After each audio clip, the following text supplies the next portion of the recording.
a choice. Whether we affect the climate or not, or whether we act or not, we're not really in a position to choose. We must try to do something whether we affect the climate or not.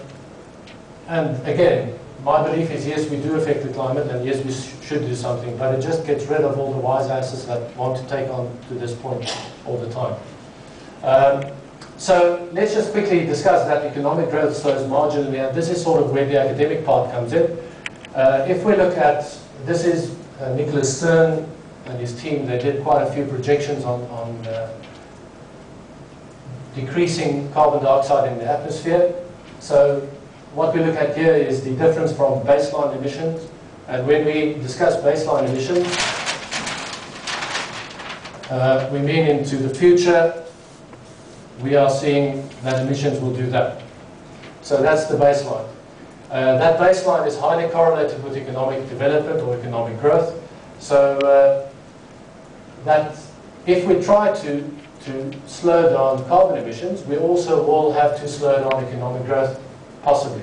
So what this graph tries to do, it says for the difference from baseline emissions, if we want to reduce by 20%, 40%, 60, 80, or 100, how much will that affect our economic growth? So on the vertical axis we have that. And that is the percentage of this total growth. So it doesn't mean per annum, because that would mean we would be, if it would be -7, we would be growing negatively.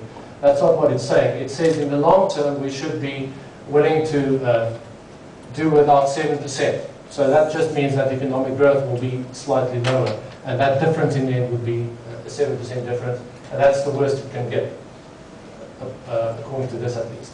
So what you should note from this is that, well, there's a trend that we should expect. We should expect that doing something about emissions will come at a cost. So that sort of regression, rough regression you see there, that's what we should expect. There are a few scenarios which means little change in GDP growth, where we still are able to affect the future emissions. And there's quite a lot of them. And as we expect, there's more of them here, and they sort of spread out.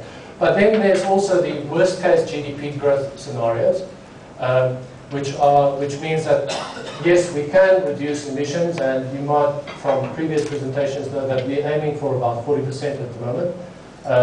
But we can reduce by 60 to 80% by doing without about 7% of economic growth. Now, from a scientific point of view, we are quite willing to accept this.